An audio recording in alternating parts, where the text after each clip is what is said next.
My name is Hannah, and this is my beauty budget.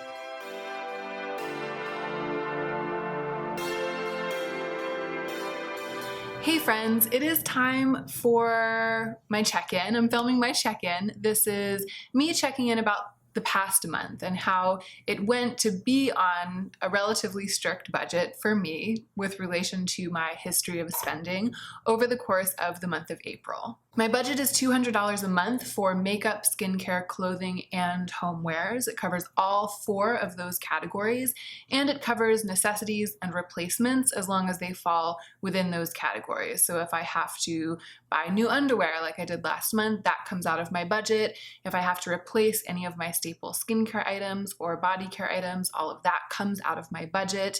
Anything that I want to put around the home that is for my gratification as an aesthetic person and not a homeware that we need, that Joe and I decide on together.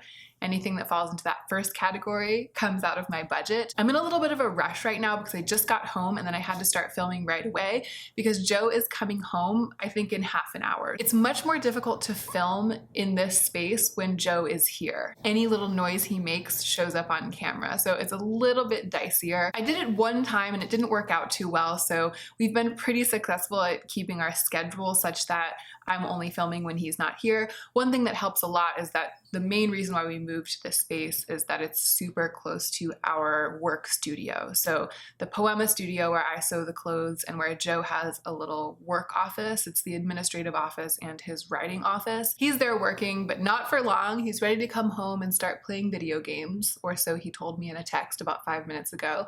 So I'm gonna hurry up and get a move on with this. Let's go ahead and get into the meat of the video. So we moved since I last checked in. One of my last videos that I filmed in the old space was my check-in from the month before. So a lot of what I think it's kind of half of what I have to tell you just has to do with, honestly, the way that my no-buy year affected our move. And that is really what it is. I'm going to get into the way that the budget affected my experience of settling into a new place, of nesting. But I first just wanted to say that I think more than anything, it was the no-buy year that changed the experience of settling into a new place, because the budget held me back once or twice when I wanted to buy stuff and I checked myself before I wrecked myself. But for the most part, I feel different. My mentality is different. My desires are different. We kind of had a no-buy move. I have a really good friend who watches my channel, and she and I moved at the same time, and we were chatting about it, and I sort of jokingly said, we're all moving at the same time, IKEA, here we come. And she said, you know what, I'm hoping that this is gonna be my no-buy move. From that moment, I was like, you know what, I wanna have a no-buy move too, or at least I want to go into the move, fingers crossed that it's going to be a no-buy move, and let that be my guiding light. And the reason that I even wanted that, and the reason that I was able to tap into that mindset, is because of my no-buy year. And that no-buy mindset, it's so familiar, it's so accessible. There's still a huge room in my brain that is the room that my no-buy built. And for the move, I just went into that room. So the perfect example is a laundry basket. I was using an old, really, really cheap, $2 mesh and wire laundry basket from IKEA in our old apartment. And it was tucked away in my closet, so I didn't really feel like it wasn't anything to look at, and I wouldn't have wanted it out in our space, but because it was tucked away, I was like, this is fine, I'm using it for now and it's totally fine. But in this space, everything is visible because it's open concept living. The only room is the bathroom, and then everything else is open. There is one tiny closet, but Joe is using it. My clothes are all out. I have a clothing rack, I have a little tiny wire chest of drawers type thing. And then my laundry basket was going to have to be an architectural feature of the space. So I started doing my research as soon as I realized that that was going to be the case. And I found, after not too much research, but pretty extensive research, a beautiful bamboo upright laundry basket with a lid with a cloth insert that folds out that just looked very aesthetic and very clean and homey. And I thought it would look beautiful against the wall between my clothing rack and the wire rack where we keep our extra blankets. And I felt happy about the idea of buying that and having it out in the space. And the old me would have bought it right away. Like the day we moved, I would have been on Amazon, like buying that and buying other stuff. I would have been buying wall hooks. I would have been buying laundry basket. When we got here, we realized that our old silverware divider insert that was in our drawer in the old house doesn't fit in the drawers here. I would have been on Amazon buying a silverware insert. But this time, we waited. And here's what happened.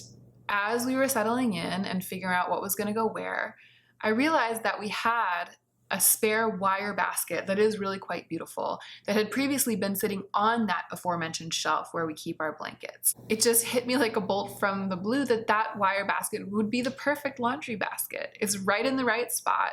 It's right next to the spot where I was going to place the wicker one I was planning on buying for like $70 or something. And we already have it. And we'll earn more space by making that decision because then there doesn't have to be anything on the floor next to it. So I started using that as my laundry basket and it's been absolutely perfect. And I'm so glad that I didn't buy something because it took a couple weeks of settling in for everything to shake down and for me to see that that was the perfect solution. I'm so glad that I didn't buy something back when I was super convinced that I needed to. The same thing happened with the wall hooks because when we finally got to the point where we were putting away drills and tools and nails and all of the stuff we use to hang stuff up, we found a little bag of like drunk octopus wall hooks that I think we brought from Ann Arbor. We just had it for a long time and we didn't know that we had those hooks. Topping it all off, after a couple of days of just having our silverware loose in the drawer, Joe realized that he had an old plastic silverware insert in his office that he had been using for office supplies, like rubber bands and stuff. He brought that over and he was like, you know, it's kind of old and grody, but we washed it out. It's beautiful. It's perfect. I mean, it's not beautiful. It's an old beat up plastic silverware divider, but it's perfectly clean. It's the right size. We put it in and we put our silverware in it and it's perfectly fine. We already had one. We already had everything really that we needed. Obviously, part of this has to do with already having stuff. I mean, we moved from an apartment that's this exact same size, but that had several walls. So there were more walls against which to put things. So we had more stuff than we needed in this apartment. So we were able to pare it down and weed it out. And we did drop off a couple of baskets of things at the Goodwill. We already had hooks. I mean, that's not a philosophical matter. That's not like something that you can make happen with your brain power. We happened to already have hooks because we've lived in several apartments together and we had purchased hooks along the way. So part of it was our circumstance. But a large part of it, and this is the point of including it in my check-in, is that knowing myself, a large part of it was my shift in mentality. So I was able to let go of my visions of perfection. I didn't decide that we needed a certain kind of hook, a certain kind of perfect hook that would cost money. I didn't decide we needed hooks from Anthropologie in order for it to be as quirky as I want it to be in our bathroom. I'm okay with the dumb old Home Depot hooks that we already had. I'm just excited that we don't have to buy hooks. So we're hanging the hooks we had, even though if I were choosing from all the hooks in the world, if I were buying hooks, they wouldn't be the ones. And the same is even true of the laundry basket, right? The one I was going to buy would have really been extra beautiful. But I'm so happy to be able to use something we already have that I'm 100% at peace with letting go of that vision that I had previously formed of the way that that wall would look and the way that that laundry basket would look in our space and what it would say about me and what it would say about us and how it would feel to use it and how polished it would be. It's so easy for me to let go of that. But the old me before the no-buy year would have been fixated on the beautiful hooks from Anthropologie, would have been fixated on the bamboo laundry hamper, and would not have been able to let it go. Every Hannah that has ever moved house before has had a list a mile long of home improvement purchases and has systematically gone through and bought and bought and bought stuff and more stuff and more stuff and filled the house with it until she was satisfied. And I just haven't even remotely done that this time. I did buy 2 plants. I'll talk about them in my upcoming video about how I spent my beauty budget this past month. The plants have to come out of my budget for 2 reasons. One, Joe does not think we need more plants. And I tried. I was like, don't you think that we could buy some plants together? I was like, Don't you think it would be nice if... And he was like, we have enough plants. He was like, I really think we have enough plants. He's not super against them. I mean, I do think the ones that I bought he thinks are kind of big. This is one of them. But he's gotten used to them and he's totally fine with it. He rolls with the punches. But my rule is that if it's not something that we both really want, then I can't make him spend our money on it. And with plants, they were a huge problem for me. Plants were a serious facet of my overspending problem. I bought plants like I bought makeup. When I entered my no-buy year, we had 45 plants, house plants. Some of them I had brought from Michigan, but mostly I had bought them here. I had become a compulsive buyer of houseplants. So for that reason alone, I think it makes sense for plants to have to come out of my beauty budget. Buying these 2 plants, I felt like I was doing something naughty because this is the first time that I've bought plants since before my no-buy year, and I really, really needed to stem that behavior. I mean, I knew it was a problem. It was part of my addiction. So I felt like I was returning to an old addictive behavior. It was a little bit like the first time that I went to the mall after my no-buy year, when I went to the plant market near our apartment. And then when I finally convinced myself and I finally bought the 2 plants, I just wanted to buy more plants. I think at that time I had $60 left in my budget, and I was this close to going and spending it all on more plants. And I didn't. I have the muscles are strong. I just flexed the muscles and I was like, Hannah, you could get more plants. Let's just wait it out. Like, let's wait a couple weeks. And so that's good. I stopped at 2, but this is just to say that don't be out there like ragging on Joe and saying that he should help pay for the plants, because he doesn't want the plants. And I really do need to account for plants in my beauty budget because I have a plant problem. I think in the past, every move has eaten up so much of my disposable income, and maybe even some of my income that shouldn't have been disposable. And this time I just waited and waited and waited. And then I bought these 2 plants, and I'm so happy about it. The other thing about our move that I wanted to briefly share that I'm also really happy about, how can I say this without going too much into detail? Since I got out of credit card debt in September of my no-buy year, September of last year, I have been saving money. We run a small business that has to reinvest all of what it makes into itself. So the business pays our bills and it pays me just enough for food every month.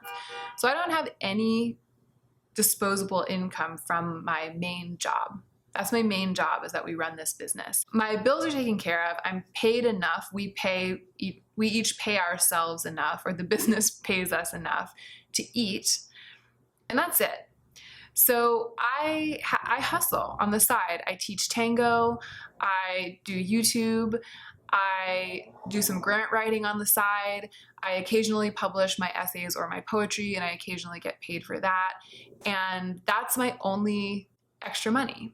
And it's very up and down. Like, sometimes it's a lot, sometimes it's absolutely nothing. And that's what I've been saving. So for the rest of my no-buy year, after I paid off my credit card debt, which I paid off, again, using that money, the only extra money that I had all during my no-buy year, the only money I was able to use against my credit card debt was extra money from gigging. So tango classes, teaching private lessons, a little bit of the grant writing work towards the end. That was how I paid off that debt. I chipped away at it. And that was why it took so long. That was why it took until September, because I just don't make very much money.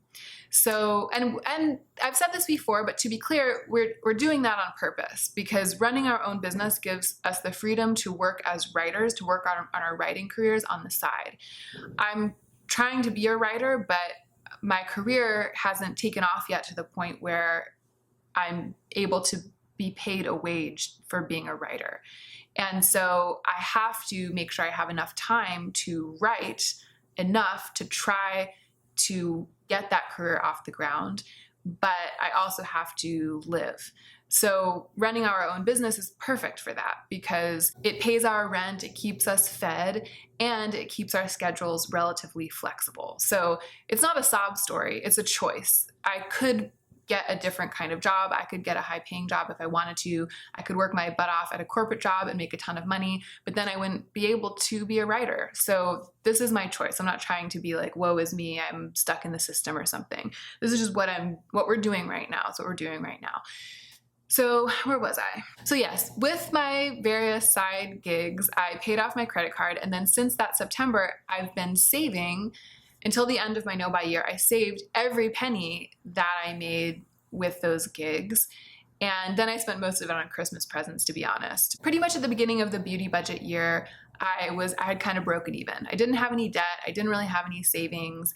And the year started, I had the beauty budget. So I've been steadily saving, and it's been pretty amazing because I've never been able to do that before. I always spent every scrap of spare money that I had on clothes and makeup and homewares and skincare, my 4 problem categories. And because I'm not doing that anymore, I'm still gigging my butt off. I'm still working my butt off at the grant writing and the tango teaching and the writing and on YouTube. And I've done a couple of sponsored videos. When it came time for us to move, we realized that the business usually takes care of that kind of thing, but the cash flow of the business is extremely week and month dependent, right? So at certain times of the month, the business is cash poor.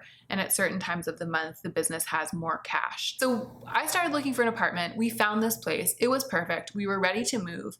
And we looked at the books, and Joe was like, we can't move right now because the business is cash poor for these next couple of weeks. But you know how it is when you're renting an apartment. It's like you have to show up with the check on the day or they won't hold it for you. And apartments turn over relatively quickly. And we had set the date and we were looking at it, and we were like, wait, can this possibly be true that even though technically we can afford to move, especially with getting our security deposit back, because of cash flow, we weren't going to be able to take the apartment that we had found, that we wanted, and that we had been approved for. And oh my gosh, I feel like I'm gonna cry. I'm not gonna cry. I'm just gonna tell you guys. I moved us because I had enough savings. We looked at the problem and suddenly I was like, Joe, I can do it. It's the kind of thing I could have never dreamed of doing in the past, which is really embarrassing because I'm in my mid-30s. I'm like such a grown-ass woman. And it's the kind of thing that anyone my age, I mean, maybe this is just me being self-deprecating, but I feel like a lot of people my age, for them, it's nothing. Like a lot of people have much more savings than that. A lot of people have a better handle on their finances than I ever have. And I'm getting there. I'm slowly getting there. Just because of curbing my spending, I'm finally starting to take the first steps. And to be clear, the money that the business would have used to move us is owed to me and is coming back to me. I'm part owner of the business anyway. I mean, I actually own more than half the business anyway. So it's all our money. Like it's all the same money. So it's not like I just gave this money, away, and it's going to get back into my savings account eventually as time goes on. The point of me sharing this with you is just that to me, it was a big deal. It was a big milestone.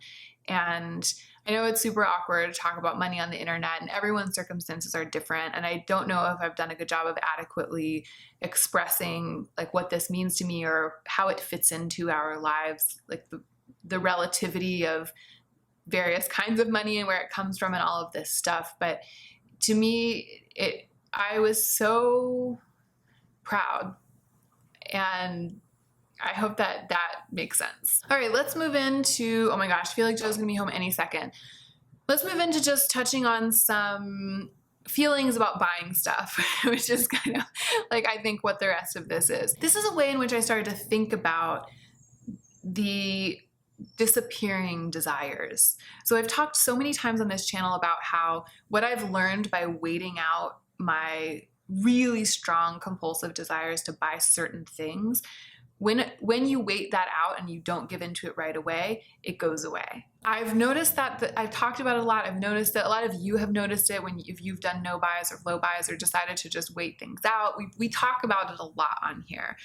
And this month, I started to think about what it means, what it is when that doesn't go away. And it was specific to my concealer and color corrector that I purchased. So these, I got samples of them a bunch of times. I got little sample pots and I used it. And then when they were all used up, I was like, I really want that back. I want it because I want to use it. And when I bought them finally, both of them I purchased because I really wanted to use them. I felt like there was room in the actions of my everyday life for them. A lot of my desires for stuff, makeup especially, they go away because they are the desire to try the thing, or in some cases just the desire to buy the thing. Sometimes I see the packaging online and I want to hold the packaging and I want to open and close the packaging. It's like this extremely base and childish tactile desire. I want to try the thing. I want to buy the thing, open the package of the thing, feel the thing. And in some cases, I'm really curious about the formula and I want to try it out. I want to test it out. I want to play with it. Now, I do think that buying makeup to play with it is sometimes fine.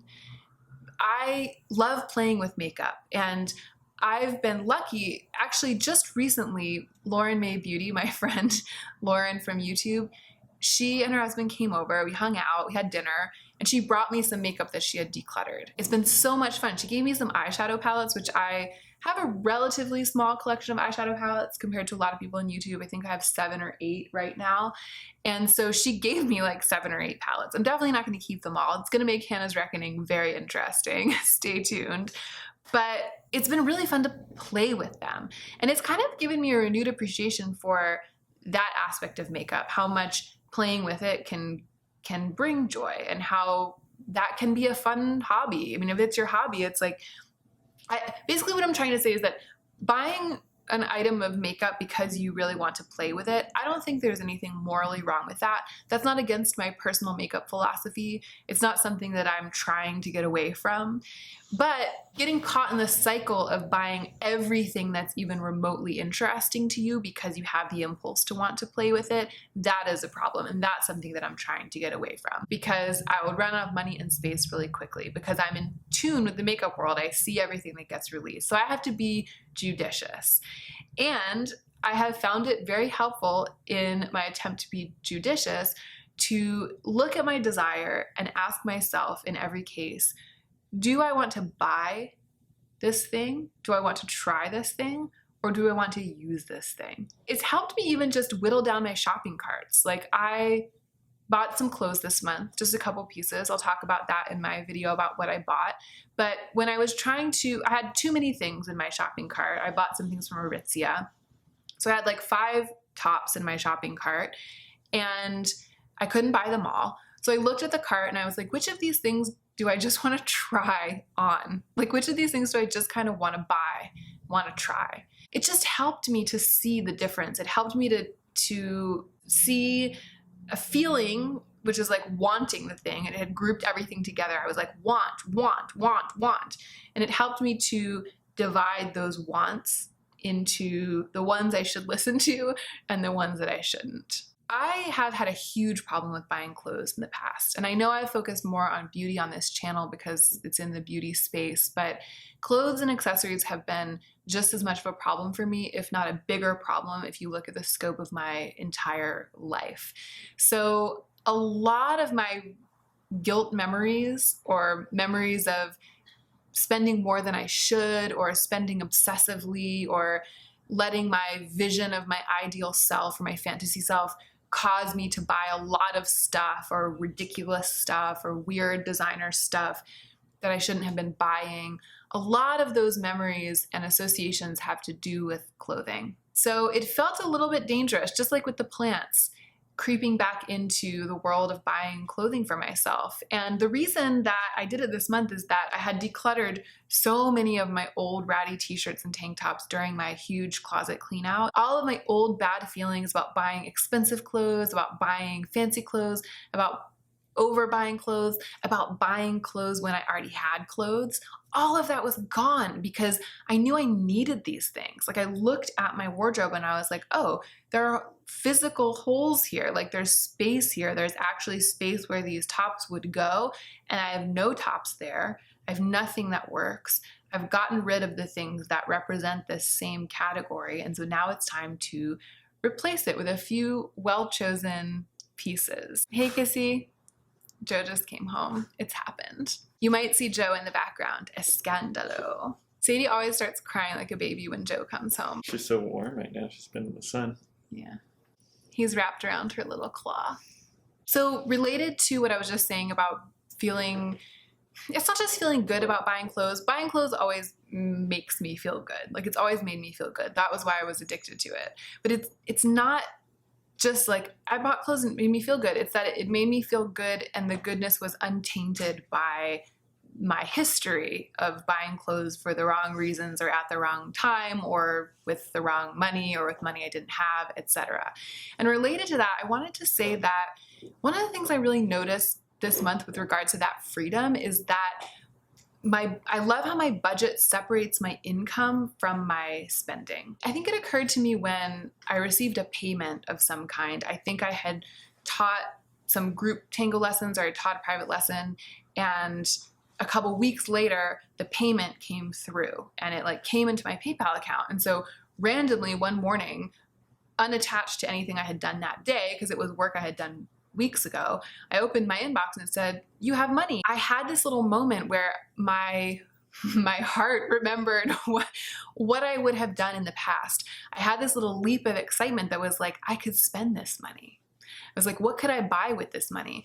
Because it felt like extra money or it felt like free money, even though it's not. It's one of my side gigs. It's one of my hustles. It's one of the kinds of work that I'm doing in order to systematically save, as I already talked about.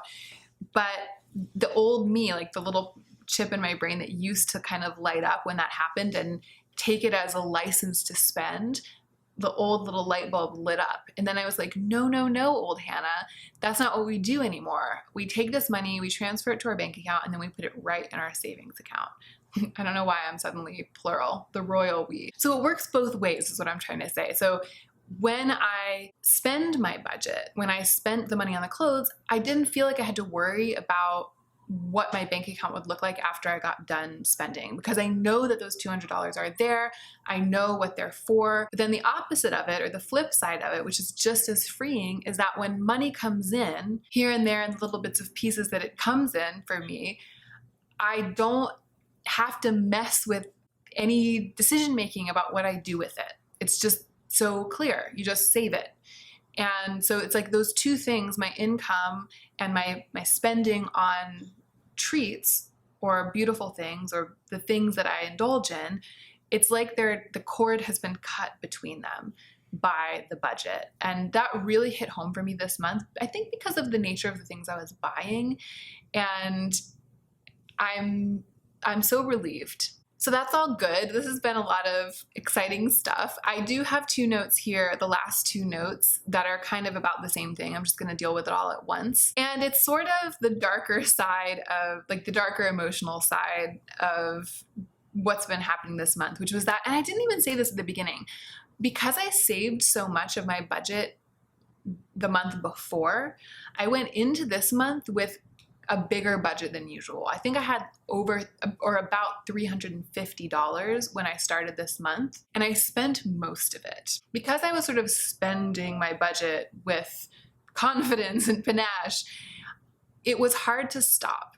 And I was reminded of how shopping makes me want to shop more. And it didn't make a problem for me financially because the budget is so rigid. But my habits of mind and my behavior this month, towards the end of the month, after I had spent most of my budget, after I had essentially spent more at one time than I have since the beginning of my no-buy year, I stopped actually buying stuff because, budget, but I kept wanting to buy stuff and I kept shopping, and I've kept spending a lot of time on internet shops during the last couple of weeks of the month. So it's been like the way that I unwind.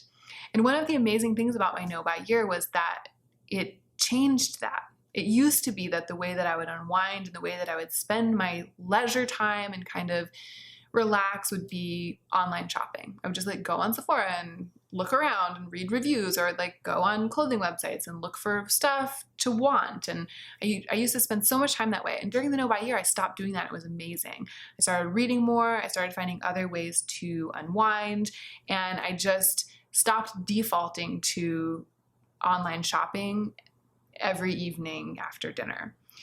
The past couple weeks, I've been doing that again. Even though I haven't been buying stuff, I've just been spending more time shopping than I want to be spending in my life. These issues of loving beautiful things, have become less about money for me, because in this check-in, basically what I've been saying is, money-wise, there's a lot of great stuff to report on. The budget is working for me when it comes to my personal finances, and that is great. But money isn't the only problem of overspending. There's the problem of space, stuff, having too much stuff, and a certain kind of attachment to stuff. That's a problem that for some people isn't really connected to money. For me, they're disconnected a little bit because now I'm receiving some things for free. So there's a question of space and stuff that isn't necessarily about how much money I spend. So I'm starting to have to look at the issue of stuff as being a little bit unconstrained by my budget, and something that I might have to address separately from my budget. So that's really interesting. And then the other thing is time. Overspending is also a problem of time. I overspend my time on shopping, and I can do that without breaking my budget. That's what happened over the past couple of weeks. So going forward, I'm starting to think about these other two issues of being a beauty lover, right? These other two problems, the problem of space and stuff, and the problem of time. And I think I'm going to have to solve those problems separately. I might have to come up with new strategies. And when I say separately, I mean separately from what I think was kind of like my most life-ruining problem before, which was the problem of overspending my actual money. I think that that's it for today. That is all I have to say in this check-in. I have been really appreciating y'all's comments lately. Thank you so much for getting down there and chatting with me. You are just such joys to me, and I appreciate all of you so, so much. Thank you for watching this video. I hope you enjoyed this one, and I hope that you are remembering to take extra good care of yourself this week so that you can be the most effective version of yourself as you do your work in the world.